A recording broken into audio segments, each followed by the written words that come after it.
वित्तीय स्थिरता को प्रदान करने वाला यह बजट है।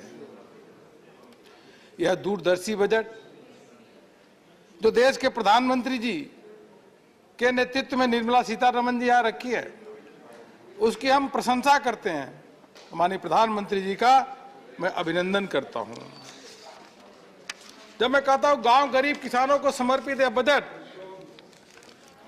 तो कोविड की वैश्विक महामारी पिछले 100 वर्षों में पूरी दुनिया ने ऐसा नहीं देखा था। यह पूरी सृष्टि के लिए ही तकलीफदायक थी। भारत के 130 करोड़ की आबादी, इसमें गरीबों को किस प्रकार से बचाया जाए, वह कैसे भूखा पेट न सोए। जब लॉकडाउन लगा तो उससे के समय उसी दिन सबसे पहले अगर घोषणा हुई तो प्रधानमंत्री जी की ओर 80 करोड़ लोगों को 5 किलो अनाज देने की घोषणा हुई। और 5 किलो अनाज जो गरीबों को दिया जा रहा है, वह आज पिछले 19 महीने से वह लगातार चल रहा है और सरकार 2,80,000 करोड़ रुपए इसमें खर्च कर रही है। इसीलिए देश का गरीब आम जनमानस प्रधानमंत्री मोदी जी के साथ है। अभी मनरेगा की बात कर रहे थे। मनरेगा की बात आपके समय 2014-15 कांग्रेस के समय, तो उस समय देखिए तो केवल 33,000 करोड़ रुपए का बजट होता था। यह मोदी सरकार है जो पिछले वर्ष 73 करोड़ का बजट रखी और लोगों को संकट आया तो 73,000 से 98,000 करोड़ रुपए यह मनरेगा के अंतर्गत इन्होंने खर्च करने का काम किया। और फिर उसके बाद कहते हैं कि आपने इनका ध्यान नहीं रखा। देश की आजादी के बाद लोगों के पक्के मकान नहीं थे। कांग्रेस पार्टी ने 5 दशक तक राज किया, लेकिन पक्के मकान गरीबों के पास नहीं थे। जो थे भी, हम लोग जाते थे गांव में देखते थे, इंदिरा आवास योजना के अंतर्गत जो मकान बनते थे उसमें इतना कम पैसा उनको दिया जाता था, उसमें से भी रिश्वत होती थी, तो उन मकानों की क्षति नहीं होती। अधिकांश गांव में जाके देख लो, इंदिरा आवास योजना में या तो उस पे गाय बैल उसके अंदर बांध रहे हैं, मवेशी को बांधने का काम कर रहे हैं, या तो उसके अंदर भूसा रखा गया है, वो रहने योग्य नहीं है। लेकिन आज प्रधानमंत्री मोदी जी के नेतृत्व में पीएम आवास योजना, जो पहले प्रति व्यक्ति को 70,000 रुपए दी जाती थी, वह 1,20,000 करने का काम यह सरकार ने किया। और इसी के साथ साथ 1,20,000 के साथ जो गैस कनेक्शन है उसके लिए भी राहत, बिजली कनेक्शन के लिए भी अलग से पैसा, यह भी उसमें जोड़ा गया। और उसमें शौचालय बनाया जाता तो उसके लिए भी अलग से राहत दी जाती है। तो कुल मिलाकर लगभग 1.5 लाख रुपए एक व्यक्ति को मिलता है।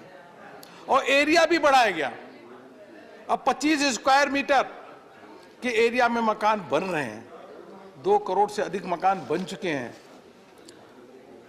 मैं इस बजट में जो गरीबों के मकान के लिए प्रधानमंत्री मोदी जी ने 48,000 करोड़ रुपए इस बजट में रखा है, जिसके माध्यम से 80 लाख नए मकान 2022-23 में बने जाएंगे। अगर कोई जाके जमीन पे पूछे तो, हम तो गांव में जा रहे हैं, चुनाव प्रचार में भी देख रहे हैं, गांव के लोगों को जो लखपति बने हैं, अगर वहां से खड़े होकर भाषण दीजिए तो कर मोदी मोदी मोदी। महिलाएं कहती है कि अगर कोई मकान दिया जिसके अंदर हम रह रहे हैं तो प्रधानमंत्री मोदी जी ने दिया। और उसी गांव में जाकर के देखिए, यूपीए के समय, कांग्रेस के समय जो मकान बने उसमें जाके भूसा रखा जाता है, जैसा मैंने कहा गाय बैल बांधा जाता है।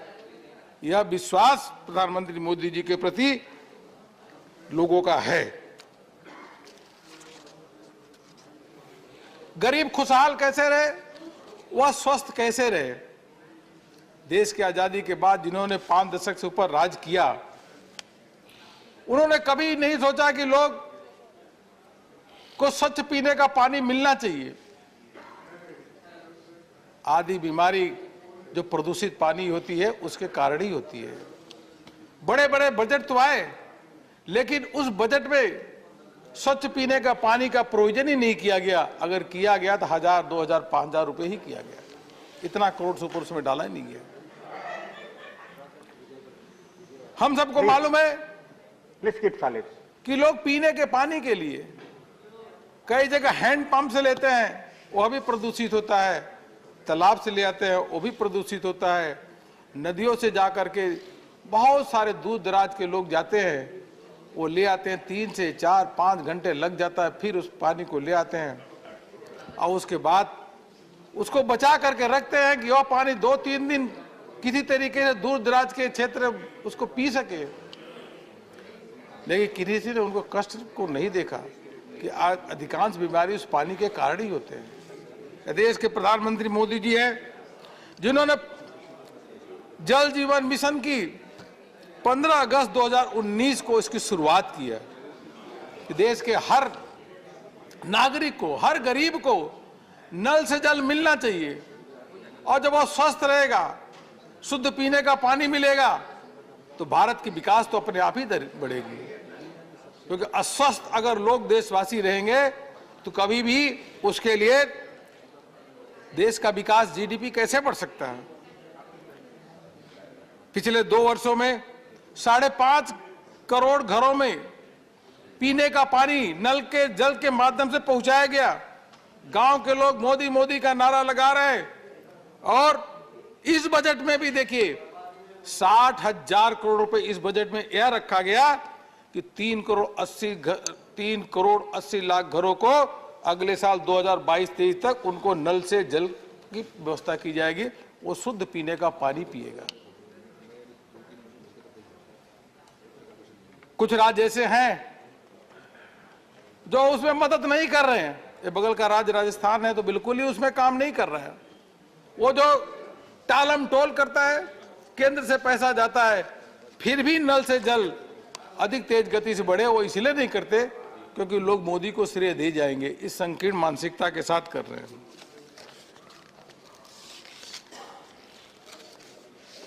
मैं आपको बताना चाहूंगा, ये जो बजट आया, चारों ओर प्रशंसा ही प्रशंसा हो रही है। जो आईएमएफ के मैनेजिंग डायरेक्टर क्रिस्टलिना जियोर्जिवा ने कहा, The union budget presented by Finance Minister Nirmala Sitharaman is a very thoughtful policy agenda for India and puts a great deal of emphasis on innovation in research and development, on human capital investment and digitalization. सब लोग तारीफ कर रहे हैं। एक report भी छपी, उसमें सभी सीईओ से पूछा गया तो 17 जनवरी 2022 को अगर देखेंगे तो बजट आने से पहले सभी ने यही बात कही। 99% सीईओ ने यह कहा कि भारत तेज गति से विकास के रास्ते पे चल रहा है और तेज गति से विकास के रास्ते पे और बढ़ेगा। यह 17 जनवरी 2022 को अगर देखेंगे, न्यूज़पेपर में छपा, यह पीडब्ल्यूसी जो ग्लोबल सर्वे कराई थी, पीडब्ल्यूसी की annual global CEO survey report में यह दर्ज है। तो सर्वे कराने के बाद भी यह पता चल रहा है कि सभी लोग का यह मोदी सरकार के नीतियों पर विश्वास है और भरोसा है। इसी के साथ साथ भारत डिजिटल इकोनॉमी की ओर बढ़े और डिजिटल इकोनॉमी के माध्यम से करप्शन भी कम हो, एडमिनिस्ट्रेटिव रिफॉर्म भी आए, लोगों तक तुरंत राहत भी पहुंचे डीबीटी के माध्यम से। और इसकी भी अगर शुरुआत अगर देखेंगे तो 2015 जुलाई 2015 में प्रधानमंत्री मोदी जी ने डिजिटल इंडिया मिशन की शुरुआत की। डिजिटल इंडिया मिशन के रूप में उन्होंने कहा कि डिजिटल एम्पावर्ड सोसाइटी और डिजिटल इकोनॉमी को हम प्राथमिकता देने जा रहे हैं। और उसी का नतीजा है कि दिसंबर 2021 में देखें तो 8 लाख करोड़ रुपए से अधिक यूपीआई के माध्यम से डिजिटल लेन देन हुआ है। वन नेशन वन रजिस्ट्रेशन, इसको प्रमोट करने की बात सरकार ने इस बजट में कही है। ये अच्छी बात है। कहीं की भी अपनी जमीन की रजिस्ट्री आप करा सकते हैं, ऑनलाइन उसकी रजिस्ट्रेशन करा सकते हैं। और यह एक नहीं, भारत के शेड्यूल 8 की सभी भाषाओं में यह इनका रजिस्ट्रेशन हो सकता है। इससे लोगों को कितनी राहत मिलेगी। दस्तावेज उनका डिजिटल रूप में होगा। कोई भी व्यक्ति कहीं से भी वन नेशन वन रजिस्ट्रेशन जो सरकार इसको प्रमोट करने जा रही है उसके माध्यम से देख सकता है। वन नेशन वन टैक्स, इसको भी कोई लागू किया तो देश के प्रधानमंत्री नरेंद्र मोदी जी ने जीएसटी को लागू करने के बाद आज जीएसटी कलेक्शन 1.5 लाख करोड़ रुपए से ऊपर पहुंच रहा है। 1 लाख करोड़ सदैव हर महीने आ रहा है।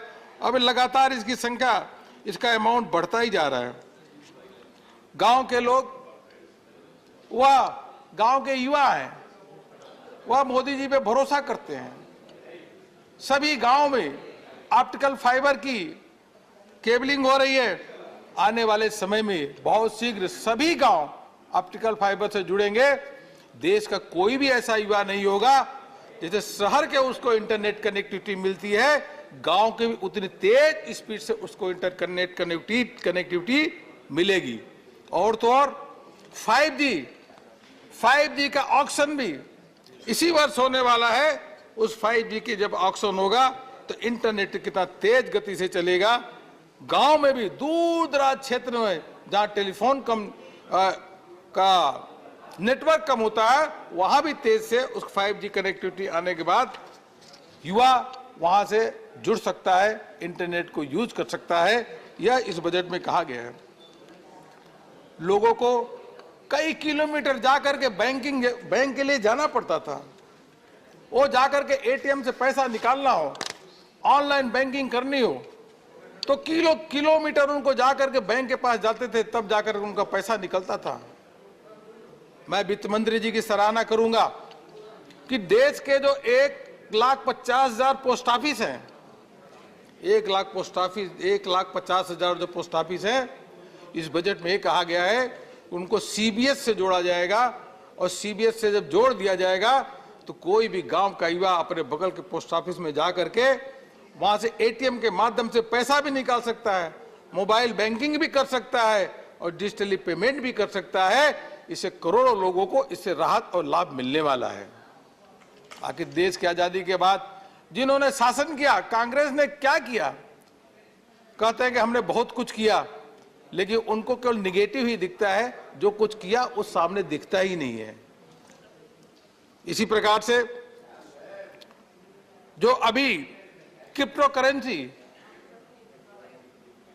जिसमें लाखों लोग उसमें इन्वेस्टमेंट कर रहे हैं, मैं वित्त मंत्री जी की सराहना करूंगा कि यह कहा गया है कि अब सेंट्रल बैंक डिजिटल करेंसी ले आएगी और उस डिजिटल करेंसी के माध्यम से इसी साल जो डिजिटल करेंसी आएगी उसके माध्यम से कहीं से भी किसी भी प्रकार से मोबाइल के माध्यम से भी रुपया एक दूसरे को ट्रांसफर कर सकते हैं। इस बात की मैं सराहना करता हूं। और जो सेंट्रल बैंक ले आएगा तो वही रेगुलेटेड ही होगा, उस पर लोगों का विश्वास भी होगा, लोगों का भरोसा होगा। बहुत सारे लोगों का जो आज जो इन्वेस्टमेंट कर रहे हैं उनका अता पता नहीं है कि पैसा बचेगा कि रहेगा। जब सेंट्रल बैंक डिजिटल करेंसी ले आएगा तो इससे उनको राहत मिलेगी। सरकार हर बजट में मिनिमम गवर्नमेंट मैक्सिमम गवर्नेंस, इसके मूल मंत्र को लेकर के चल रही है। और उस मूल मंत्र के आधार पे जो ईज ऑफ डूइंग बिजनेस, जो यूपीए के समय में 142वां रैंक पे होता था, मोदी जी की नीतियों के कारण, उनके कार्य योजना के कारण, उनकी सोच के कारण केंद्र सरकार की आज 142 से 63वें नंबर पे पहुंच गई है। यह 5 सालों में 79 रैंक की सुधार आई है। और आजादी के अमृत काल में क्योंकि इस वर्ष अभी हम अमृत महोत्सव मना रहे हैं, इसके बाद अमृत काल 25 वर्ष का अमृत काल होगा। इस अमृत काल में हम ईज ऑफ डूइंग बिजनेस 2 को देश लॉन्च करने जा रहा है, जिसके माध्यम से जो ह्यूमन कैपिटल हो, जो फाइनेंस की कैपिटल हो, उसको इफिशिएंट तरीके से कैसे उसके प्रोडक्टिविटी को बढ़ा सके, उसके लिए काम होगा। सरकार ट्रस्ट बेस्ड गवर्नेंस की ओर बढ़ रही है। हम सबको मालूम है 2016 में जो आईबीसी लाया गया, आईबीसी के माध्यम से कितने अच्छे परिणाम देखने को मिल रहे हैं। लगातार एनपीए कम हो रहा है। एनपीए को जब बढ़ा तो यूपीए के गलत नीतियों के कारण बढ़ा, फोन बैंकिंग के कारण बढ़ा, उसमें एक की टोपी दूसरे पे टोपी घूमती थी, उसके कारण लगातार हमारा एनपीए बढ़ता रहा। आज एनपीए धीरे धीरे कम हो रहा है और आप रिजल्ट देखेंगे तो बैंकों के प्रॉफिट डबल होने शुरू हो गए हैं। सरकार को लगातार बैंकों को पैसा देना पड़ता था, 2 लाख करोड़ रुपए से ऊपर बैंकों को पैसा देना पड़ा, कैपिटल इन्फ्यूजन करना पड़ा। लेकिन अब स्थिति यह है कि बैंक के प्रॉफिट बढ़ रहे हैं, वो अपने पैरों पे खड़ रहे हैं। यह मोदी सरकार की पॉलिसीज और नीतियों के कारण ही है। इसको कौन नकार सकता है कि जो पहले कानून पे कानून इतने कानून आते थे, उन कानूनों में लोग उलझ जाता था, कंपनी चलाना तो बड़ा मुश्किल होता था। 2 वर्षों में 25,000 कंप्लायंसेज, 25,000 कंप्लायंसेज वो कम हुए हैं। और उसके साथ साथ 1486 बहुत बड़ी फिगर है, 1486 यूनियन लॉज को समाप्त कर दिया गया है, जिससे कोई बिजनेस करे सुकून से बिजनेस कर सके, या कोई काम कोई कर सकता है तो मोदी सरकार ही कर सकती है। एमएसएमई के बारे में अभी बोला गया। हम सब जानते हैं कि एमएसएमई अर्थव्यवस्था की रीढ़ की हड्डी है। 30% से अधिक जो आज एक्सपोर्ट है वो एमएसएमई के माध्यम से ही हो रहा है। इसका लक्ष्य 40% का है। यह हमको नहीं भूलना चाहिए कि सामने वाले बेंच तो गांधी की बात ही करते हैं। गांधी के सिद्धांत, गांधी जी के संकल्प, गांधी जी की विचारधारा को बढ़ाने का काम वह भारतीय जनता पार्टी की हम लोग ही करते हैं, हमारी सरकार ही करती है। तभी तो जो खादी की बिक्री वह 4 गुना बढ़ी है। और वोकल फॉर लोकल का नारा, वोकल फॉर लोकल का अभियान, स्वदेशी को बढ़ावा देने का अभियान, अपने घरेलू उद्योग है उनको बढ़ावा देने का अभियान, इस संकल्प के रूप में अगर कोई इसका आह्वान किया है तो देश के प्रधानमंत्री नरेंद्र मोदी जी, और हम सबके सामने रिजल्ट उसका दिख भी रहा है। एमएसएमई को कर सभी एमएसएमई बंद हो गई।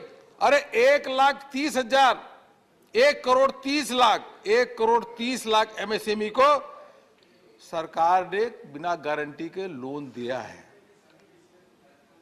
वो 3.5 लाख करोड़ रुपए का लोन जो हमारे एमएसएमई को मिला है, वह emergency credit line guarantee scheme का लोन वो सरकार ने अपने सर पे बोझ लिया। उनका एमएसएमई की बंद नहीं होने पाएंगे, उनको कोई कष्ट ना हो, उनको दिक्कत नहीं होनी चाहिए, इसलिए उनकी गारंटी हम लेते हैं। और सरकार ने उनकी गारंटी ली और 1,30,000 जो हमारे 1,30,00,000 एमएसएमई को उससे राहत मिली। सामने तो बोल के चिदम्बरम भी चले गए, वो कुछ भी आंकड़े झूठ का पुलिंदा बोल देते हैं, उसके बाद बोल के चले जाते हैं, वो सुनते नहीं। उनको सुनना चाहिए कि एमएसएमई को सरकार ने क्या क्या किया है। इसके साथ क्रेडिट गारंटी ट्रस्ट उसको भी रिवाइव किया जा रहा है और 2 लाख करोड़ रुपए का लोन, 2 लाख करोड़ रुपए का मदद इस वर्ष उनको दिया जाएगा। यहां तक कि जो हॉस्पिटैलिटी सेक्टर के अभी कोविड के दौरान वह अभी भी परेशान है, क्योंकि कोरोना की पहली लहर आई, उसके बाद थोड़ा ठीक होने लगा, कोविड की दूसरी लहर आई, फिर वह हॉस्पिटैलिटी सेक्टर के लोगों को परेशानी बढ़ गई।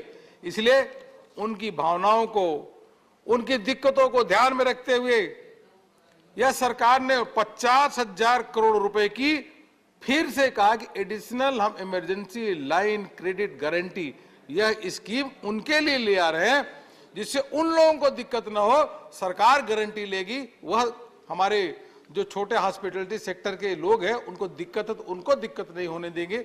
इसके लिए सरकार की तारीफ करनी चाहिए कि जिस प्रकार से चारों ओर काम किया है, संकट के समय काम किया, कह रहे जॉब कहां मिल रहे। अरे भाई, ये जो पीएलआई स्कीम 14 पीएलआई स्कीम कौन ले आया? 14 पीएलआई स्कीम मोदी जी ने ले आई। इसके माध्यम से उत्पादकता भी बढ़ रही है। और तो और अप्रैल से दिसंबर तक अगर केवल कपड़ा परिधान के निर्यात में देखेंगे तो पीएलआई में इंसेंटिव देने के माध्यम से हमारा 52% वृद्धि हुई है। 52% की वृद्धि हुई है। मैं आपको बताना चाहूंगा कि ये एक वर्ल्ड बैंक ने भी कहा, वर्ल्ड बैंक ने भी इस बात को कहा कि world bank said that the growth forecast for 2022 has been upgraded to reflect an improving investment outlook और in private investment, particularly manufacturing, benefiting from productivity linked incentive scheme and increase in infrastructure investment. यह world bank ने लिखित में statement दिया है कि भारत का जो विकास हो रहा है उस विकास में पीएलआई का बहुत बड़ा योगदान है और उसके साथ साथ इंफ्रास्ट्रक्चर में जो इन्वेस्टमेंट हो रहा है उसकी वर्ल्ड बैंक ने भी सराहना किया है। तो इनको समझ में नहीं आता कि कितनी अधिक उससे नौकरियां मिलने वाली है। जब प्रधानमंत्री जी ने बता दिया कि जब पीएफ में रजिस्ट्रेशन अगर बढ़ता है, और पीएफ में रजिस्ट्रेशन कोई आंकड़ा जो है ऐसा नहीं कि वो गोलमोल आंकड़ा हो, जब पीएफ में रजिस्ट्रेशन अगर बढ़ता है तो वास्तव में लोगों को नौकरियां मिल रही है कि जा रही है, देखना चाहिए। ये ईपीएफ में रजिस्ट्रेशन जो बढ़ा है, मान्यवर मैं बताना चाहूंगा, इसलिए एमएसएमईज के लगातार उनकी दिक्कतों को कैसे दूर किया जा सके, लगातार सरकार भी काम कर रही है और बजट में भी इसके लिए प्रावधान है। 200 करोड़ रुपए से कम के जो टेंडर है उनको अब ग्लोबल नहीं होंगे, ये सरकार ने अनाउंसमेंट किया। और तो और जो डिफेंस सेक्टर में उसका जो इंपोर्ट है उसमें 58% घरेलू जो उद्योग से लिया जा रहा है उसको 68% किया गया है। इससे किसको लाभ होगा? इससे एमएसएमई सेक्टर को ही लाभ होगा कि डिफेंस सेक्टर में भी इसको किया गया है। हम आत्मनिर्भर अर्थव्यवस्था और आत्मनिर्भर भारत की ओर बढ़ रहे हैं। जब आत्मनिर्भर पैकेज की घोषणा हुई, लोग आंकड़े लगा रहे थे, सोच रहे थे कि मोदी जी आए हैं, वो 5 लाख 10 लाख करोड़ का अधिक से अधिक वो आत्मनिर्भर भारत की पैकेज की घोषणा करेंगे। जब घोषणा की तो 5-10 लाख करोड़ रुपए नहीं, कोरोना के समय 20 लाख करोड़ रुपए से अधिक घोषणा हुई। 5.5 लाख करोड़ रुपए कोई कल्पना कर सकता है? 5.5 लाख करोड़ रुपए इंफ्रास्ट्रक्चर सेक्टर के लिए खर्च हुआ। अभी अब चिदम्बरम जी बता रहे थे, कहते कि भाई कि वो 6.5 लाख करोड़ रुपए की जो रिवाइज बजट में उसको दिखाया गया, उसमें एयर इंडिया को उसमें जोड़ दिया गया, जो उनको दिया गया वन टाइम राहत। अब आप बताइए एयर इंडिया में घोटाला कौन किया, किसके समय हुआ, किसके समय एयरक्राफ्ट खरीदी गए, क्यों लॉस में गई, इसके लिए कौन जिम्मेदार है? इसलिए कोई जिम्मेदार है एयर इंडिया के बर्बादी के लिए तो कांग्रेस ही तो जिम्मेदार है। और वन टाइम अगर उनको राहत देते हैं तो कहां जाएगा? कैपिटल एक्सपेंडिचर में नहीं जाएगा तो कहां जाएगा? वन टाइम तो कुछ जोड़ना पड़ेगा और कहां जाएगा? इसके साथ आज टोटल कैपिटल एक्सपेंडिचर को देख लें हम और केंद्र और प्रदेश को, जब 7.5 लाख करोड़ रुपए अगले साल वर्ष खर्च होंगे, जो 35% पिछले साल से अधिक है, और प्रदेशों का भी जोड़ दे जो केंद्र उनको राहत देने वाला है, तो कुल मिलाकर के 11 लाख करोड़ रुपए का कैपिटल एक्सपेंडिचर होगा। इसके माध्यम से जो सरकार ने पीएम गति शक्ति के साथ जो इंजन दिए हैं, चाहे रोड हो, रेलवे हो, पोर्ट हो, वाटरवेज हो, हर क्षेत्र में जो विकास होगा, इंफ्रास्ट्रक्चर खड़ा होगा और इसके साथ साथ रोजगार भी मिलेगा। पहले हम लोग जाते थे, देखते थे कि चाइना का किस प्रकार से इंफ्रास्ट्रक्चर है, सिंगापुर का इंफ्रास्ट्रक्चर किस प्रकार से बढ़िया है, हमारे देश का इंफ्रास्ट्रक्चर क्यों ठीक नहीं है। यह पीएम गति शक्ति के अंतर्गत जो 7.5 लाख करोड़ रुपए अगले साल खर्च किया जाएगा, उसके माध्यम से भारत का इंफ्रास्ट्रक्चर विश्व स्तरीय होगा, यह हमें पूरा विश्वास है और करोड़ों लोगों को इसके माध्यम से रोजगार भी मिलेगा।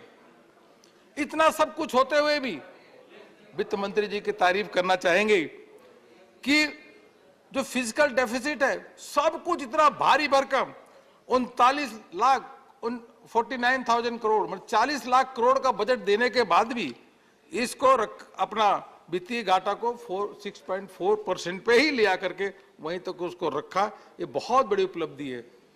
आज जीडीपी की बात कर, जीडीपी की तो सभी भी पूरा देश नहीं, पूरा विश्व के, चाहे आईएमएफ है, वर्ल्ड बैंक है, सभी भारत के विकास की तारीफ कर रहे हैं और सभी यही कह रहे हैं कि भारत विश्व का सबसे तेज विकास से चलने वाली अर्थव्यवस्था है। आईएमएफ ने भी कहा, वर्ल्ड बैंक ने भी कहा और इस बजट में भी 9.2% की जो जीडीपी की विकास दर की बात कही गई है, हमको लगता है इससे भी तेज विकास होने वाली है जिस प्रकार से इंफ्रास्ट्रक्चर क्रिएट हो रहा है। मिशन शक्ति, मिशन बासल, सक्षम आंगनबाड़ी कहने को तो इन लोगों को समझ में नहीं आएगा, लेकिन इससे लाखों जो महिलाएं हैं, लाखों बच्चे हैं, लाखों आंगनबाड़ी के कार्यकर्ता हैं, उनको कितना बड़ा लाभ मिलने वाला है और जो इस बजट में के माध्यम से इसको लागू किया। बस एक मिनट, राष्ट्रीय राजमार्ग का निर्माण 25,000 किलोमीटर यह हो रहा है। अंत में मैं एक बात कह के अपनी बात आपके समक्ष समाप्त करना चाहूंगा।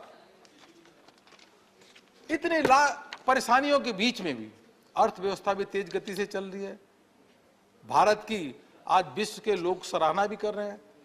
वो गरीबों को कल्याणकारी योजनाएं उनके घर तक पहुंच रही, 1 रुपए भी उसमें कमीशन नहीं जा रहा है और पूरी अर्थव्यवस्था को संभाला, वैक्सीन भी दिया, सब कुछ। संकट के समय प्रधानमंत्री जी लगातार लोगों से बात करते रहे और लोगों को आर्थिक मदद देते रहे। थोड़ा सा भी उन्होंने एक भी कोर कसर नहीं छोड़ी कि गरीब है, किसान है, इनकी मदद में कोर कसर हो। संकट के समय उन्होंने देशवासियों को बचाने का काम किया, गरीबों को बचाने का काम किया। नए भारत के संकल्प के लिए और हम बढ़ रहे हैं। इसलिए दिनकर की कविता को जरूर मैं कहूंगा। उस दिनकर ने जो रामधारी सिंह दिनकर जी ने कहा, वसुधा का नेता कौन हुआ, भूखंड विजेता कौन हुआ, नव यतुलित यश क्रेता कौन हुआ, नव धर्म प्रणेता कौन हुआ, जिसने न कभी आराम किया, विघ्नों में रहकर काम किया। लगातार विघ्न में रह करके भारत के जो संकट था उसको चुनौती को मान करके उसको अवसर में बदलने का कोई काम कर रहे हैं। तो देश के प्रधानमंत्री नरेंद्र मोदी जी, उनका अभिनंदन और वंदन मैं करता हूं और इस बजट का निर्मला सीतारमण जी ने रखा है उसका समर्थन करता हूं। बहुत बहुत धन्यवाद। धन्यवाद। The next speaker was Jawahar Sarkar, but Mr. Sarkar, our very senior member Deve Goraji, due to health reason, he wants to go early. Okay. Chair has allowed him 5 to 7 minutes. Okay. Sir, say Deve Goraji, you have 5 to 7 minutes.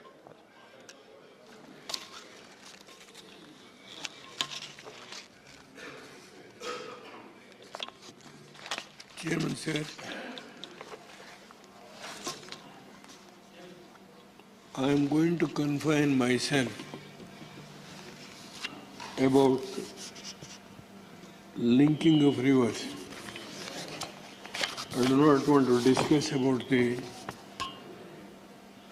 facts and figures presented by my Honorable former Finance Minister.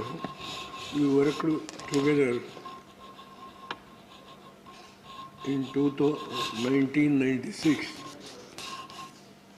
I was very keenly watching, and I am so happy he has made certain points about the achievements or non-achievements. Sir, because Karnataka is one of the state which is going to suffer very badly, even for the drinking water. That is one of the major issues when the present budget indicates linking of rivers, that is, implementation of the Ken Betwaling project at an estimated cost of 44,605 crores will be taken out. This is aimed to providing irrigation benefit for 9.8 lakhs hectares of farmers' land, drinking water supply to 62 lakhs people, and 130 megawatts of hydro power and 27 megawatts of solar power, allocation of rupees 4,300 crores in the 21-22 and 1,400 crores in 22-23 have been made for this project. And para 37, draft DPR for 5 river links, that is namely Danganga, Punjab, Tepi, Narmada, Godavari, Krishna, Pennar, and Pennar Kaveri Basin. So this is the issue where I have particularly want to know from the government this Krishna Pennar and Pennar Kaveri. So the DPR, draft DPR has been prepared. The point is, when Bachawat Award was given in 1969, I was also one of the person who fought for when the rivers were interlinked. Karnataka is one of the most important states among the interstate river disputes. Kaveri dispute is confined to Tamil Nadu, Kerala, and Pondicherry. I know this. My friends are here. The tribunal award was published in 2007.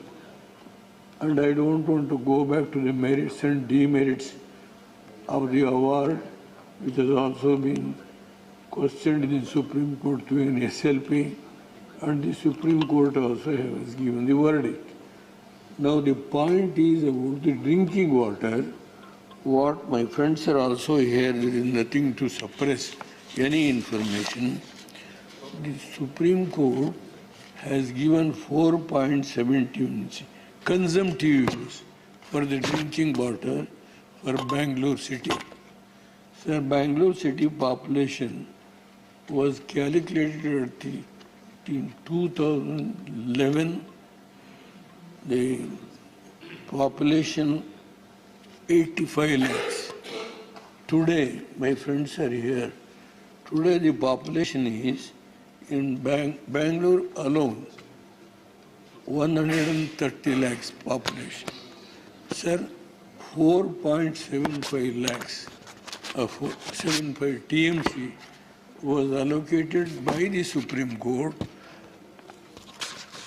and I don't want to go back in all details. But only thing is, population is 130 lakhs today.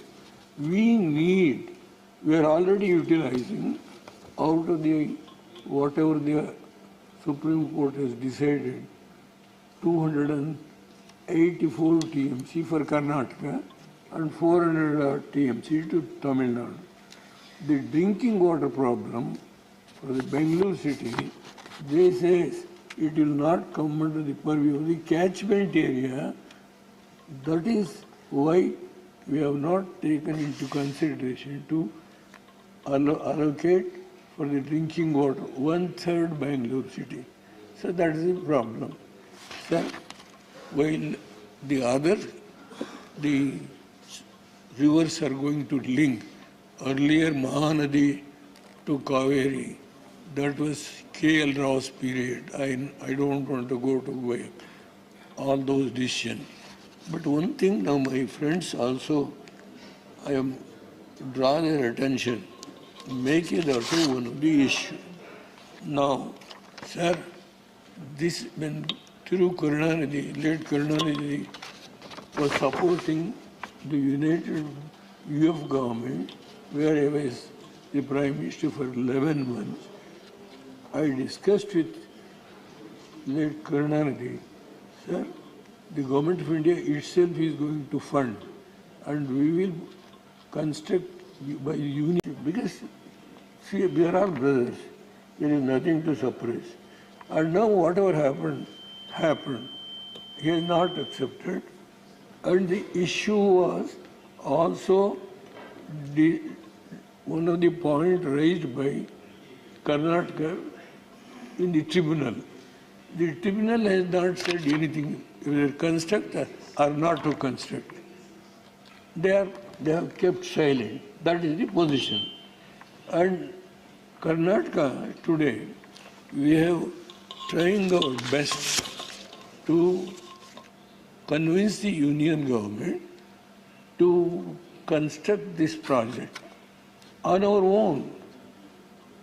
There is nothing to be shared, the cost is shared by Tamil Nadu. But even here, just say, I will sit, sir. Mr. Siva. Consent of the riparian states. That was the agreement. Any new dam, if it has been to be constructed by it should be with the consent of the riparian states. Mr. Siva, you can sit with him I and... am not going to suppress anything. Please, sir.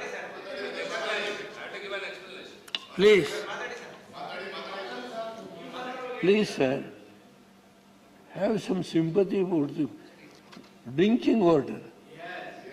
Sympathy. I know Karunanidhi has constructed, has sanctioned nearly at that time 2,000 crores for drinking waters for 6 districts. It has been drawn from Hogenkal. I have personally gone there. How union government is not going to support because you have no political strength. Let us be honest, including the former finance overseeing, all the 39 MPs stood up and they went to the well. Sir, at that time I am alone, single-handed. This house, I am coming here, this house should at least let me speak and explain. Ultimately, the majority will have their own say. I don't want to come in the way. Sir, the point is, drinking water is a fundamental thing, sir. Nobody is going to, even Madam Gandhi, I was one of the subcommittee as chairman. Sir, you are unable to take a decision about how best we can bring all the states together to agree for at least drinking water when we interlink the rivers. So there is, I don't want to go back to the past history. So the only point is, now we want to construct this Megiddo. Have you finished, sir? Yeah, another 4 or 5 minutes, sir. I will close. Now, drinking water, yes, sir. To overcome this crisis, drinking water problem, Government of Karnataka has proposed to construct Megiddo project at the border point with a total storage capacity 7 TMC. This is purely drinking water supply project with an incidental power generation of 650 megawatt with an installed capacity of 400 megawatts. Sir, we have prepared the DPR and it has been sent to Government of India earlier, 2019. So Government of India still not taken because you are objecting. Naturally, they have not taken an objection. We are trying our best. Union government is not clear. As soon as the pre-feasibility report had been cleared by the Central Water Commission in November 2018, Tamil Nadu challenged. I know this. Sir, this is an issue where we are struggling to construct this. There was so much of agitation going on in Karnataka only for Bangalore city drinking water purpose. Sir, how can 4.75 TMC? We are using 50 TMC today. What the allocation made for irrigation purpose, out of that itself we are using 50 TMC for drinking water. We can't have anything in 4.75 TMC for 130 lakhs people. This is the fate of Karnataka. Sir, now only with your permission I will raise this issue. And you can also have your say. There is nothing. Now, linking river is a major issue. But Tamil Nadu, they are all very vocal people fighting the battle. And the issue of this Kaveri issue, both DMC and DMK will come together to fight. I know this. Now BJP on one side, Congress on the other side. I am alone. What can I do? This is the position. I was watching the Prime Minister's speech. Even if I join your party, you will not allow so for this drinking Kaveri water. I know that because it is a battle I am fighting from last 50 years. Sir, now how Tamil Nadu is so clever to use the tribunal award was, yes, it is not to divert and take it to the non-area which is dry area. You can't divert it. That is the award of the tribunal. Now only to delta irrigation, all these things, I know what tribunal has ordered. But the point is now they are diverting to other dry area in the name of diversion. Sir, please. The Kaveri Vigal Gundu link project and lifting water from Mettur to the benefit of Salem district in the guise of drinking water, it is no moral right to object, my cannot. I only... Thank you, sir. Thank you. You are clever. You are... No, please. You fought the battle. Our area, including the delta area, you fought so much. I know that. Delta irrigation, and you have 3 crops, all these things I don't want to now go on debating. So drinking water. Yes, sir. Thank you. Mrs. Shiva, please don't disturb. Please don't. I will. Let him finish your... Again, don't disturb. This same finance, the same finance. No. If I tell lie, you just counter it. In Karnataka Saab, from Hagankal, 6 districts, 2,000 crores Government of India provided, sir. We are helpless. ಕನ್ನಡದಲ್ಲಿ ಒಂದು ಮಾತು ಹೇಳ್ಬೋದು, ತಬ್ಲಿ ಮಕ್ಕಳು ನಾವು ಅಂತ. ನಮ್ಮ ಯಾರು ಗುರುತಿಸೋರಿಲ್ಲ. ಇಲ್ಲಿ ದೊಡ್ಡ ಭಾಷಣ ಮಾಡಿದ್ರು. ನಾನು ಓಡೋಗಲಿಲ್ಲ ನಿಮ್ಮ ಭಾಷಣನೂ ಕೇಳಬೇಕು ಅಂತ ಕೂತಿದ್ದೆ ನಾನು. ನನ್ನೊಂದು ಓಟಿಂದ ಏನಾಗುತ್ತೆ ನಿಮಗೆ ಸ್ಥಿತಿ? ನೀವು ಬೆಂಗಳೂರು ಸಿಟಿಲಿ 3 MPs ಗೆಲ್ಲಿಸಿಕೊಟ್ಟಿದ್ದಾರೆ. ಇದು ಒಬ್ಬ ಅಲ್ಲ, ನಮ್ಮದು ಯಾರು 3 MPs ಗೆಲ್ಲಿಸಿಕೊಟ್ಟಿದ್ದಾರೆ ಬಿಜೆಪಿ. ಇಲ್ಲಿ ಅವ್ರದ್ದೇನು ನಡೆಯಲ್ಲ, ಅಲ್ಲಿ ನಿಮ್ಮನ್ನು ನಡೆಯೋಕ್ಕೆ ಸಾಧ್ಯನೇ ಇಲ್ಲ. ಅದು ನನಗೆ ಗೊತ್ತು. ಸ್ವಲ್ಪ ಹಿರಿಯಪ್ಪ ಕಾಂಗ್ರೆಸ್ ನೀವು ಮಾಡಿದ್ರಿ, ಅಲ್ಲಿ ಬೀದಿ ನಿಂತ್ಕೊಂಡು ಚರ್ಚೆ ಮಾಡ್ತಾ ಇಲ್ವಾ? ಆದ್ದರಿಂದ ನೋಡಿ ಸರ್, ನೀವು ಆಮೇಲೆ ಮಾತಾಡಿ sir. I request the honourable my colleague to speak afterwards. I don't want to speak much. Sir, only one point about this drinking water issue I mentioned. Sir, what is going on in Karnataka? Now so much of agitation, demonstration by the Congress friends. But what to do? Tell me. You can't. Sir, another...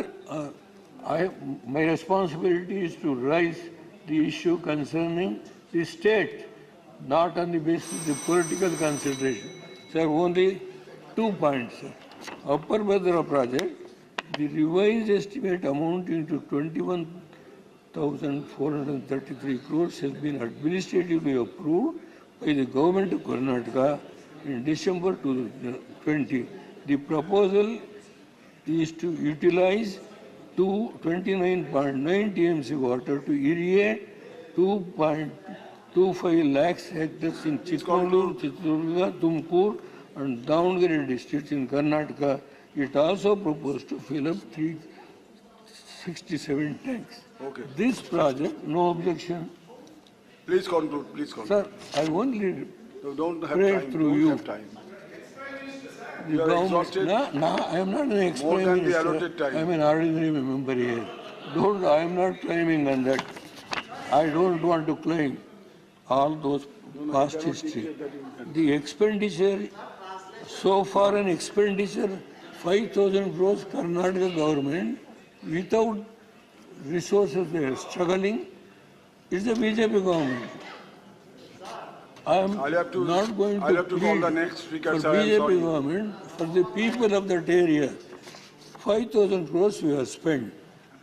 Till today, the government of India has not responded to declare this as a national project. Upper Krishna case, the stage 3, that was also submitted to national project to declare. Thank you. Both these issues are pending.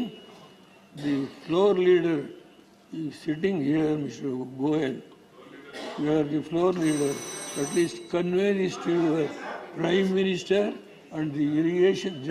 I am sorry, I'll have to call the next speaker. And Finance Minister. Sri Johar Sarkar. At least something Please start. to save the Nothing people will go on of record. Karnataka. Please start, If you Mr. can Johar Sarkar. do it. Otherwise, I am only with folded hands.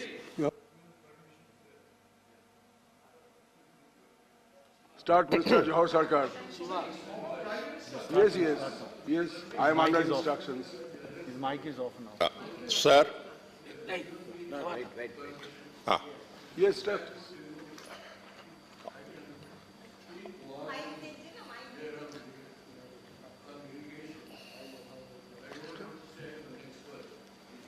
Honorable Chair. Mr. Sarkar, please. Yes, sir. Please start, Mr. Sarkar. Mr. Sarkar, please start. 2 more minutes, sir, please. Honorable Chair, if permitted. No, leader of the house is calling you. Leader of the house. Do you want to speak, Mr. Sarkar? Sir. Mr. Sarkar, do you want to speak? Sir. Yes, Piyush ji. No. Your turn will go. You start. Okay, sit down. Okay, very kind of you. Thank you. Mic, please. Mic. Microphone may be switched off. Pennar, Microphone may be switched Pennar, off. you want to link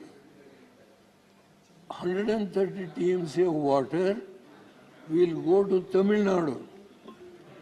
When the issue of Godavari and Krishna issue referred to tribunal, Bachawat Award has clearly said the diversion from Godavari, Karnataka should get 27 TMC, though it is a diversion project from Godavari, they have said. But today, Krishna Pennar, nothing has been said about the share of Karnataka. Nothing. Tamil Nadu will get nearly 130 TMC because it is below Grand Uncut. We can't get anything unless and until the union government should take a decision out of that 130, because the water allocation made on the basis of the area that has been covered by the Tamil Nadu, Karnataka, Pondicherry, and all these things has been taken into consideration, even Kerala. But now another 130 TMC is going by this proposal. What is our share? So that's all I am telling this. See, our honorable leader of the House, he is not considering my request. So, please, sir, all these things should be let Tamil Nadu leaders also speak. I will also say that is not the issue. But only thing, how government of India is ill-treating the Karnataka state. We are like orphans. Please, I know it from the last 20, in this very same house, on the other side, I was sitting in Lok Sabha. I cried. The BJP on one side, Congress on one side, nobody came to my rescue. 4 ministers were there. I am alone. For a cup of drinking water, beggars are not the choosers. This is the word I use. And my leader has come. Now, we all collectively, together we will fight the battle. I will sit. And I think we are all going to appeal and request you, please consider Karnataka's demand. It is your own government. It is your own government. You get the credit, but help us. With these words, thank you very much. Thank you very much. Mr. Jahar Sarkar.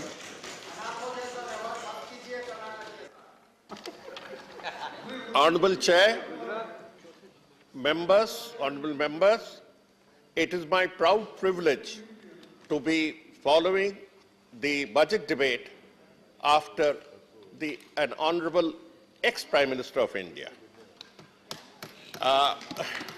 Though one was getting fidgety, one has to admit that if a current Prime Minister can get an indefinite amount of time to speak, the former Prime Ministers also deserve that amount of respect.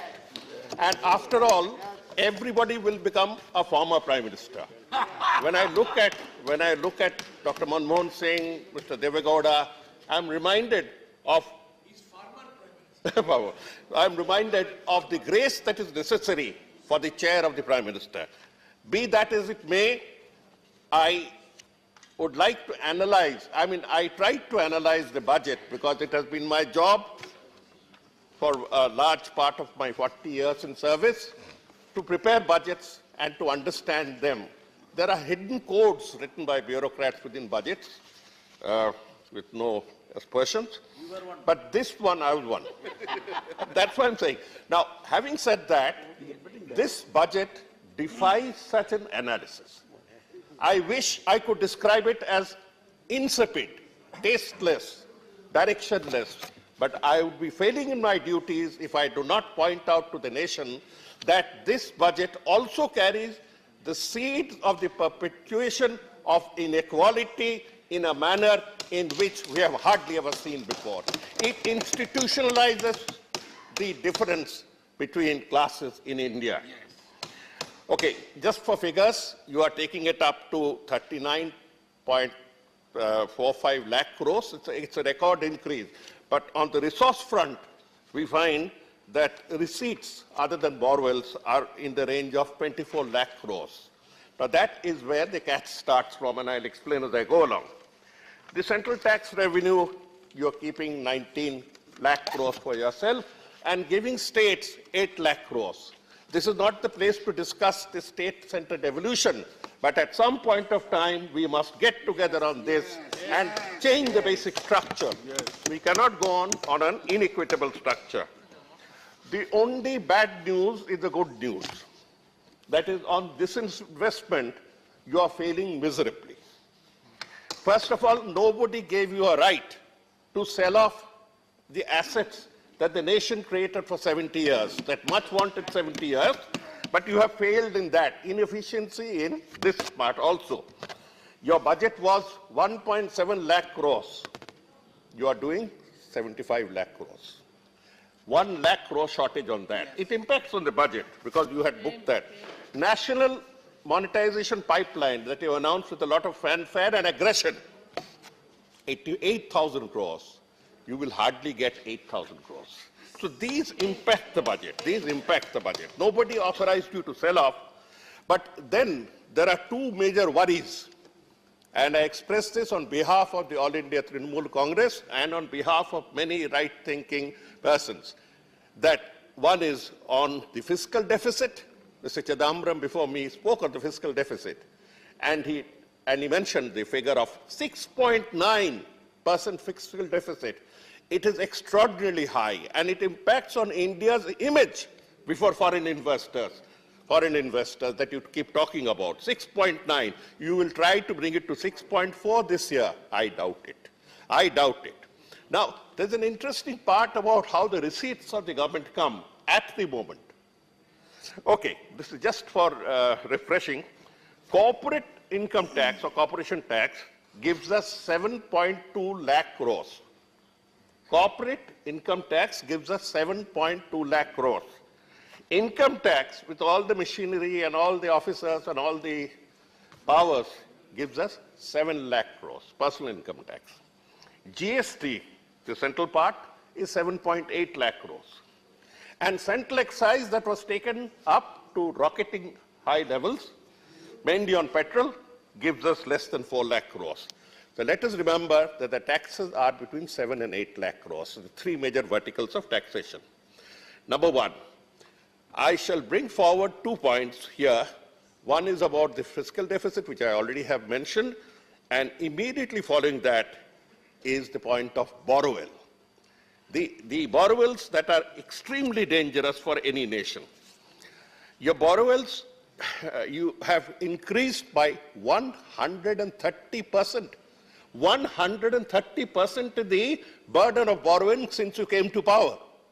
You inherited an outstanding liability of 50% of the GDP, borrowing as a 50% of the GDP. That is what the other regime gave you. But you have taken that to 61% of the GDP. For God's sake, how will you pay back? Who will pay back? Which generation will pay back these amounts? 43% of all that we earn or gather goes to the servicing of interest. That means if I borrow, if I take 100 rupees, I have to give back 43% for my past suits, if I may. Individual allocations of budget I will not get into. Individual allocations, one thing that attracts my attention is on the budget of the housing and urban affairs. That has shot up from 54,000 crores last year to 74,000 crores within the year. You know where that money went. 20,000 crores went to the pandering of a gigantic ego in tinkering around with the Central Vista and other projects, including the ones that we have. This money could have gone. This money could have gone for more proper roads. Okay. And this Central Vista can only come if we destroy all national institutions, the National Museum, the National Archives, The National Center for the Arts will all have to be destroyed so that 20,000 crores can be spent. And the buildings and visuals that I've seen, they represent the most mediocre form of aesthetics, if at all it can be called aesthetic. They look solid. Anyway. Have anybody seen that? Yeah, I've seen the visuals. The visuals. They are obviously selected by someone. So, borrowing, you are now borrowing 5 lakh crores a year from small savings. You are frightening me. You are frightening the middle class. Will you be able to pay back? Or will I stop investing in small savings? You have to tell me that. Then the second worry is from the obscenity of richness that has overtaken India. I'm using the word the obscenity of richness. 142 billionaires, Mr. Chidambaram spoke before me, 142 billionaires, not 143. 142 billionaires have increased their wealth under this regime, 7.5 years, from 22 lakh crores. 22 lakh crores is 3 times what we pay by income tax every year. 22 lakh crores to not 44 lakh crores. They have gone up to 53 lakh crores. The cornering of wealth can only happen in a collusive legal order. It can only happen in a collusive order. Okay. Then 53 lakh crores. One more interesting news that has come out today itself in Bloomberg, and it came out 4 days ago in Forbes. These are the ones that keep track of the rich. They say that somebody's wealth, somebody who flew in, the Prime Minister to take oath, somebody's wealth has gone up from 42,000 crores when he brought him in that flight to 6.7 lakh crores. I think it's the highest rate of investment any businessman could ever do. Why don't you name him? Why can't you name him? I would not like to name anyone. Mr. Adani, okay, everybody knows. And I am quoting from the Forbes report and from the Bloomberg report. They say that it is in the range of 6.8 lakh crores from 42,000 crores. Stupendous rate. That's why I use the word the obscenity of wealth that again manifests itself through crazy tall buildings and all other luxuries. Top 100 corporate heads in India have jacked up their wealth from 35 lakh crores. That is 30% increase in 7 years. 30%. Can't part of it be skimmed off? Can't part of it be, can't they be forced to part with a part of it for the welfare of the nation that is getting pushed back and back and back? Exactly. When trains are burnt in Bihar and UP over recruitment, take that as an early sign. Don't take it as a law and order. Remember, India is burning within. The internal manifestations will burst out through similar incidents if you don't take caution. Don't take caution. I have seen the Naxalite movement break out during my college years. So wealth tax that even Mr. Chidambaram suggested, wealth tax should have been imposed last year and this year. Why aren't you imposing wealth tax? Without wealth tax, you cannot appropriate a part of the profits that you have facilitated through the systems. You can't do it. Okay. The thing that hits our eye is a slash in social sector spending. The social sector is being devastated by this insipid budget.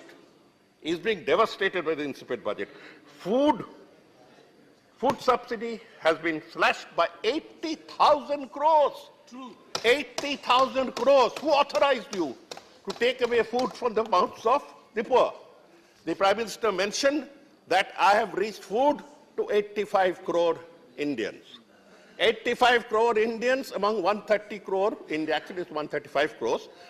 Out of 135 crore Indians, 85 crore Indians have received free food. Don't you realize that you're making an admission, an affidavit before this House that 85 crore Indians out of 135 are so poor that they line up for free food? Yes. That is the real poor? Not the statistics that you mentioned, but that is the real poor. Please remember, That is the best affidavit I heard today. On rural development, you are slashing it by about 15,000 crores. Health, 86,000 crores. India's investment in health is just 1.25% of the GDP. 1.25% of the GDP is one of the lowest in the world. Bhutan, Nepal and others, 1.25%. And we have gone through this trauma where you talk of having done this and that, but the health budget has not gone up substantially. Health ministry is not listening. For others, He's not listening. okay, the worst budget. Others are about 5%, 5%. Other countries of the world, go and check up my figures. We have reached such a pass that 10 crore Indians are on this very nervous, unstable slot. One illness can push them into poverty. It requires one illness to destroy a family. You have to understand this. When you facilitate the growth of wealth to such obscene levels, please remember that there are 10 to 15 crore Indians that fall back into poverty because our support systems were not good enough. Education, again 88,000 crore. Is this something worth talking about? Under Mr. Modi, this is the first time I'm mentioning his name, under Mr. Modi, the greatest credit is that education as a percentage of GDP has come down to below 1.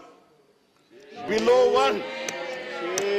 Below 1% of the GDP is spent on education. About less than 1%. And you took central education to below, I'm talking the central component of the education, 3.5% is being contributed by poor states that I talked about on devolution. Food subsidy I've mentioned is down by 87,000 crores. Narendra, that great 100-day scheme. Our Chief Minister mentioned just yesterday that we in West Bengal need 8,000 crore man-days extra. What devastation has been done in this budget? From 1.11 lakh crores, which everybody knows is insufficient, and the stipulation and the calculations was that we should take it to 2.5 lakh crores this year. You have brought it down to 73,000 crores. Whom are you mocking? You have cut down Narendra, this life soul of the poor. You are cutting down food subsidy, and I have given you descriptions of wealth. This is an anti-people budget, and my party has said that, along with many other parties, all the time. We need 8 crore man-days more. In any case, with 73,000 crores, what will you do? The pending bills are 22,000 crores. Hardly 30 days it will. So we will not be able to carry on. 16 days. Okay, unemployment. Labor participation rate is at 40%, one of the lowest in the world. And you talk of so many people coming under EPFO and others. These are manufactured figures. These are structural figures. Don't fall for them and don't fool yourself into a make-believe life. Don't delude yourself and take yourself to a fairyland where everything is all right. All is well, all is well. It's just not possible. Urban employment, rural employment are touching around 14%. Every year, we are getting 48 lakhs joining the workforce.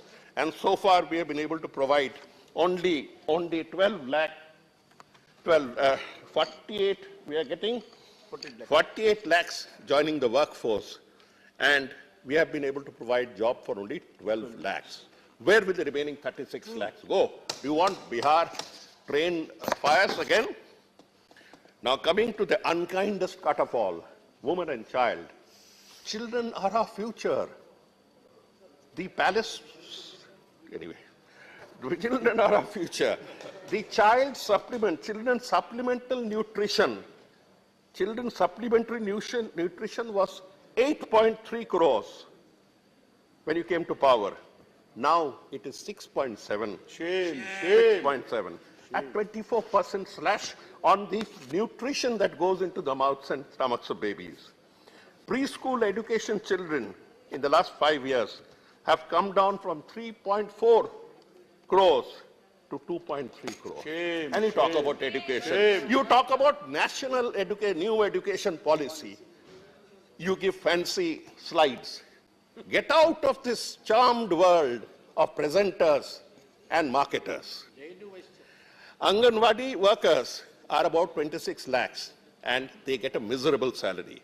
They are the cutting edge of this government with the people, the cutting edge, the ones who serve. Anganwadi workers get a pittance. Their salary is around 10 to 12,000. Cooks and helpers who are there for the midday meals, cooks and helpers, they get 1,000 rupees salary, some 26 lakhs of them.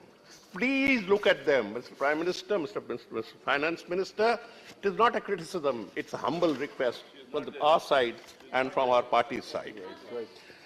You want to look at what to do with the women and children? Come to my state. Come to my state. We don't talk of Beti Bachao, Beti Padhao and all that. We have Kanyashri, under which lakhs and crores of disadvantaged women are driving to school or cycling to school every day. That cycle, those two wheels are the two wheels of empowerment. They are not just mechanical. The National Child Labor Program, which was to save children from the clutches of exploitation, you have cut it down from 120 crores to 30 crores. What is this? Where is this 90 crores going to go? Where is it? Then, to repeat this anti-people budget, the points relating to the anti-people budget, I will just touch upon the fact that the jute industry is a natural ally to the statements that you have made in Glasgow, to the commitments that you have made in Glasgow. And the jute industry, the jute farmers and others, my colleague Dola Sen will also speak about it. I am only touching on the point that you are tinkering around. You are tinkering around. You have declared an imaginary price of 6,500 rupees a quintal. 50,000 workers have been laid off. You please pay attention to it. Use jute for geofiber, for other things. It is a biodegradable fiber. On the other hand, you are supporting petroleum. You are supporting petroleum and plastics because some friend of yours has a monopoly on plastics. On judiciary. When we talk of the judicial system, that's another place where we all have to go. The judicial system is on the verge of breakdown. 35% of the High Court judge posts are vacant. 35%. They should have gone up by at least 50%. 60,000 cases are pending. The distribution, 4.10 lakh cases. What are we doing about it? Judiciary is hardly ever discussed in such matters. Therefore, I took this point to bring it up, because that is one point where we go for justice. You talk of CapEx as if it's a great thing. We have all dealt with it. The CapEx, you are intervening this year because the tax that you let off to the corporate sector, which amounts from 1.7 lakh crore, I'm repeating it, you have given the corporate sector undue tax benefits of 1.7 lakh crores. And they were supposed to give you CapEx, investments and jobs. They have given you nothing. They have gone in for personal enrichment of the type that I've just mentioned. Now you're talking. Because the private sector is a laggard, the government is forced to come in. LIC, I've spoken before, 38 to 40 lakh crores. Where is your investment in LIC? What have you ever given to LIC? LIC is a super efficient machinery that has worked on its own steam. You are wanting to dilute LIC in the interest of foreign insurers. That's all. Shame. MSME. MSME sector, I'm sentimental about it because I was the first development commissioner for MSMEs way back in 2007, and I've kept track of it. So don't come and tell me that MSME is thriving, that MSME is glorious. MSME has gone through problems, and the small entrepreneur knows how to tackle problems, but he doesn't know how to tackle problems that are artificially thrust on him, like demonetization. Like demonetization. You have shattered the MSME, the small and village industries, because of demonetization. and you have gained nothing from it. Now you're coming and saying MSME hamare. One of the reasons could be that those small traders who used to be the spinal cord of the support of a particular political party are not required anymore because big capital has come in through one route and we don't require small capital. It's an insult. Okay. You are talking of startup, unicorn. Unicorn is that, the beast with that long horn, mythical beast. You are talking of myths. Myths, yes. 81 unicorns, that means people who get 1 billion. What is a startup? You heard? Huh? What is a startup? Very simple. Look at Uber Ola. With what we started and now what has happened. You look at the drivers who drive Uber Ola. You look at the sales delivery, gig workers who come and deliver food to you for Swiggy. Don't you feel pity at the level of the exploitation? True. The entire wealth of startups is built on an exploitative system that takes away surplus value from them. You have to realize these things. Mr. Prime Minister, Mr. Finance Minister, please realize that you're playing with fire to serve the interest of a handful, just a handful. This is the level of exploitation. We have to bring in an act. I know that you have passed the Gig Workers Act as part of the 4 labor codes. Nobody has even seen it properly. Nobody has even discussed it properly. Do not behave with it like you behave with the farm laws and land up with an explosion that you can't control. You mentioned about Punjab agriculture is getting pleased. But you forgot to mention that the Punjab agriculturists were at the door. UP agriculturists were at the door of Delhi for 1 full year. So don't fool around with these dangers. Don't play around with fire. Don't play around. Your emphasis on startups and unicorns, that is unicorns at startups that have got a first-class first degree, that's all, is completely misplaced. Please give them support, but also ensure social equity. Also ensure social equity. The economics of my state that has yielded good results to the government is based on social equity, women's participation, women and scheduled castes and tribes. It is based on faith in the Muslim community also. So whatever be it. Now we have to understand that when you play around with these figures, you're playing around with fire. They are not figures that are typed out on an Excel sheet and put into your budget. Please extract each figure. Ask a question, why? Who does it benefit? Who does it benefit? And what was my alternate way of expending that money or realizing that money? You have to go in for a budget. 7 years to 8 years you have carried on in this manner. But time is ticking out. I started by mentioning that all the 2 ex-prime ministers I found are full of grace. All my members in the House will agree. Yes. I only hope that somebody else emerges full of grace at some other point of time. But right now, if we don't want to hasten that time, there is time to correct. Go in for midterm corrections. With these words, I oppose the budget submissions.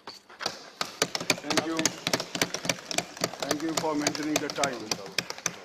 Now, M. Muhammad Abdullah ji.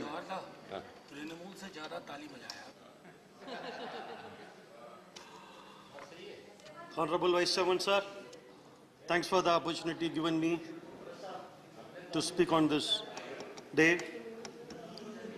Sir, this is my maiden speech. At the outset, I would like to express my sincere thanks and gratitude to the stalwart of the Dravidian movement, Tandai Periyar. Without him, we are not here.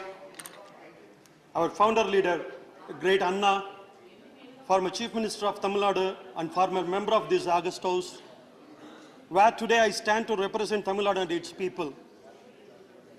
I am also indebted to Kalaignar, who inspired me to join the Dravidian movement to fight for the rights of the marginalized and oppressed.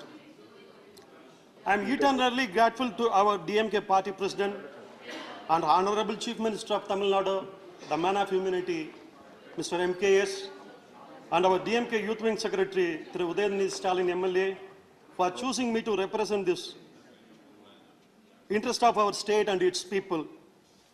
Sir, also, I want to thank this union government also, sir, because today my dream comes true. I'm standing here. Our union government sold out Air India. Our union government sold out to LIT. Our union government sold out to many government entities. But fortunately, they left this house, remain for the country. I have a chance to stand here today. I have a chance here today. Thanks for the union government. The union's finance minister, under the guise of the budget, has repeated the same old schemes from previous years with no augmentation of funds for such schemes, and has conveniently ignored certain important promise of the union government. Now that the time to pay has come, I shall elucidate more on this during the course of my speech, sir. The Union Finance Minister has stated India to have entered into Amrit Gal, the 25 years long led up to India at 100, and has referred to Honorable Prime Minister Independence Day address that had apparently set out the vision for India at 100. What was the vision? It was nothing. Nothing was the vision. It was nothing but the same thing repackaged for the third year in a row with no financial allocation or even an inkling of starting the promised projects. The Honorable Prime Minister first announced a 100 lakh crore rupee infrastructure plan in his 2019 Independence Day address to the nation. It was renamed as a National Infrastructure Pipeline Project in his Independence Day address in 2020. The next year, the name was renamed. And further, it was rebranded as BM Gati Shakti. So that year, they couldn't find a proper English name, I think so. They have chosen a Hindi name. So BM Gati Shakti in 2021 Independence Day speech. Now our Union Finance Minister has parroted the same thing in her budget speech. I don't blame the Honorable Finance Minister. The present Union Finance Minister and predecessors of this government remind me of the popular Tamil saying, Talaivan evvaliyo, Tondanam avvali, meaning a party guarder or supporter invariably follows their leader blindly with the blatant disregard to everything else. I say this with proof to back up my claim, and not just as a passing comment. I'll tell you how, sir. Honorable sir, what I am talking about. We need to go to 7 years back in time to understand how this government has lied to its citizen. If one takes a look at the budget speech of the finance minister of this government, this specific word and issues find mention at the following places. Like I mentioned earlier, these are the budget speeches of 3 different finance ministers over the last 7 years, but with the same lie. Union Budget 2016-17, paragraph 13, point number 1, and paragraph 14. Union Budget 2017-2018, paragraph 19, point 1, paragraph 21, and paragraph 34. Union Budget 2018 and 2019, paragraph 11. Interim Budget 2019 and 2020, paragraph 5 and paragraph 23. Union Budget 2019 and 20, paragraph 50, and Union Budget 2020-2021, paragraph 22, and again Union Budget 2021-2022, paragraph 25. What was the promise? What was the promise? Doubling of farmers' income by 2022. Doubling of farmers' income by 2022. The 75th year of our independence.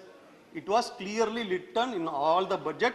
Now I call upon the member of this August House to go through the Union Budget 22-23, and this does not find at anywhere else. Okay. The year, I'm coming to you. The year in now 2022, have our farmers' income doubled? Honorable Chairman, sir, it is doubled? No. But sadly, the death of the farmers were doubled and tripled. It was double and tripled. On the contrary, farmers have been harassed by this government with its policies that favor only to their corporate friends and masters who made this government, who is behind this government, who is running this government. The government introduced 3 farm laws which were detrimental to the livelihood of farmers across the nation to appease their corporate masters. The 3 farm law removed the provision of MSB, which were directly detrimental to the government's agenda of doubling farmers' income. Honorable Sir, the entire opposition correctly realized the impact of such a screwed law will have on the agriculture community and pleaded the government not to introduce the law and to save the farmers who were already reeling under the effect of first wave of the pandemic. The Shiromani Agalital, one of the government's oldest allies, were forced to walk out of your allies because only one reason: the high-headedness of this government, its leaders, and its inability and unwilling to listen to the dissenting opinions. This government is marked by its inaction on multiple fronts: inability to govern, inability to lead, inability to take the country and its citizens into confidence. This government and its leaders follow the policy of my way or highway. My way or highway. This is their only one policy. They pay no heed to the voices of marginalized. Honorable Sir, this government has a blood on its hands. Hundreds of farmers were killed while expressing their reservation against the 3 farm laws.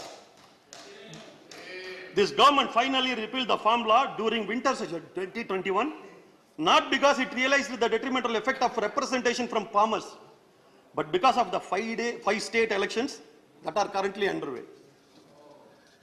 This government is inaccessible, not just to the citizen of this nation, but also to the elected representatives. Elected, yeah, who are not given time to put forth the representation of their constituent and people to the ministers, as evident by the denial of appointments to my esteemed party colleagues a few weeks ago.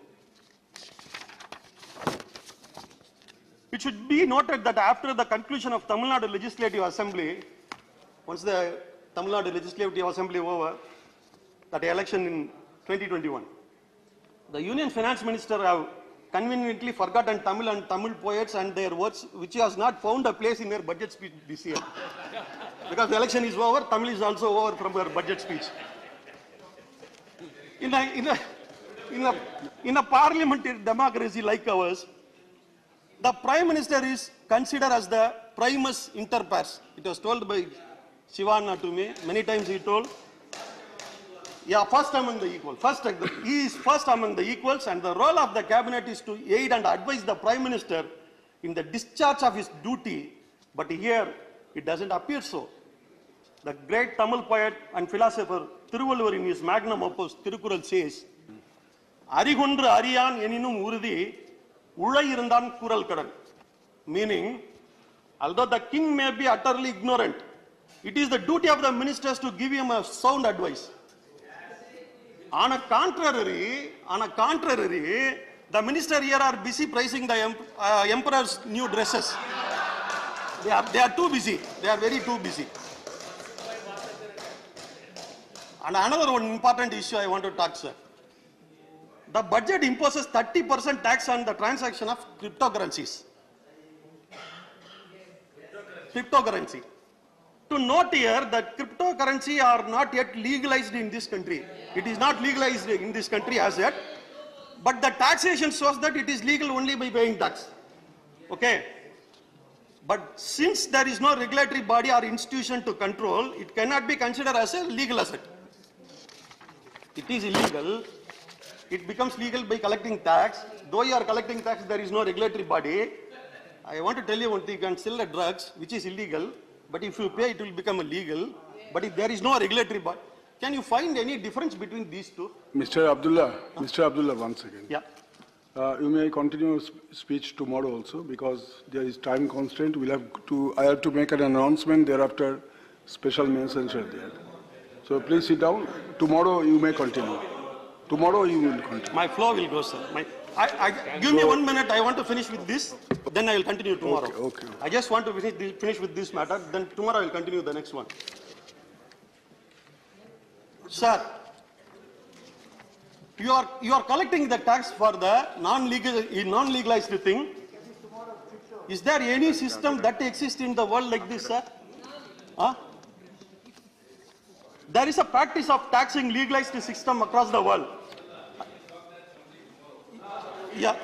Please continue tomorrow. Please.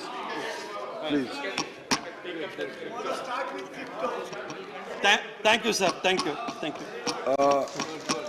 I have to inform members that the Business Advisory Committee, in its meeting held today, that is on the 8th of February 2022, has allotted time for government legislative business as follows. Number 1, consideration and passing of the Constitution, Scheduled Caste and Scheduled Tribes Orders Amendment Bill 2022, time allotted 1 hour. Number 2, consideration and passing of the Constitution, Scheduled Tribes Order Amendment Bill 2022, after it is passed by Lok Sabha, time allotted 1 hour. Further, the committee tentatively identified certain ministries for discussion on their working during the second part of the current budget 256 session. A final decision on the ministries to be discussed and the respective initiators of the discussions will be taken later in consultation with the Leader of the House, Minister of Parliamentary Affairs and others.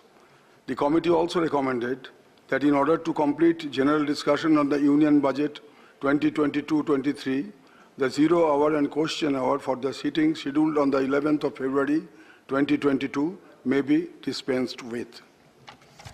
Now, special mentions. Sri Johar Sarkar, present. Sri M. Shanmugam, please mention the subject and lay. Only mention the subject and lay on the table. The relaying of old lines between Mailadurai, Tarangamadi and the extension of Karakal, I lay the paper. Sri Rakesh Sinha. महोदय, मेरा विशेष उल्लेख है सूक्ष्म और परंपरागत विधाओं कलाओं के संरक्षण के संबंध में है। इसकी मैं दो पंक्ति से पढ़ना चाहता हूँ। भारत में कला की विविधता इसकी सुंदरता है। इस विविधता का पर चकाचौंध की संस्कृति का प्रभाव पड़ रहा है। कला, संगीत, नृत्य विधाओं में जो विविधताएं हैं वे स्थानीयता की ही नहीं बल्कि सांस्कृतिक यात्रा का एक वृत्तांत भी है। शहरीकरण और नव उदारीकरण के दौर में बस एक प्लीज इन विविध कलाओं और विधाओं के प्रति रुचि सदन की पटल पर रख दीजिए। रुचि व्यवस्थित रूप से बदलने का उपक्रम चल रहा है। मैं इसे ले करता हूँ। Thank you. Shrimati Chhaya Verma ji. Sir, सदन के माध्यम से केंद्र सरकार से मेरी मांग है कि छत्तीसगढ़ में मिलने वाले कोसा, एथेनॉल, सहतूत रेशम एवं इरी रेशम हेतु विशेष योजना चलाकर इसका संरक्षण, संवर्धन और उत्पादन करवाएं, जिससे स्थानीय स्तर पर रोजगार के अवसर बढ़े और लोग आर्थिक रूप से मजबूत हो। सर, मैं ले करती हूँ टेबल पे। Doctor Amy Yagnik. To bring to your notice, sir, that there is a need to see that the food system reaches the abandoned children in orphanages, juvenile homes. I lay the paper on the table. Thank you so much. Dr. Bikash Mahatme. मेरा विषय बहुत ही महत्वपूर्ण है कि घुमंतू community जैसे shepherd, Dhangar, पाल, बघेल, गडेरिया, गौली, वंजारा, वंजारी समाज जो है, इनकी घुमंतू जीवन शैली है और अत्यधिक गरीबी के कारण यह एजुकेशन और हेल्थ फैसिलिटी जो है से वंचित है। इनके लिए विशेष लेजिस्लेशन और स्कीम्स बनाए जाने के बारे में मैं सरकार से अनुरोध करता हूँ। श्री इराम करीम जी। Sir, need to increase the minimum pension of PF pensioners to rupees 9,000, which is a long pending demand of pensioners. Please, thank you. Sri John Britas. Firm rates for RT-PCR and rapid RT-PCR in various airports. Thank you. Thank you. The House stands adjourned to meet at 10 hours on Wednesday, the 9th February 2022.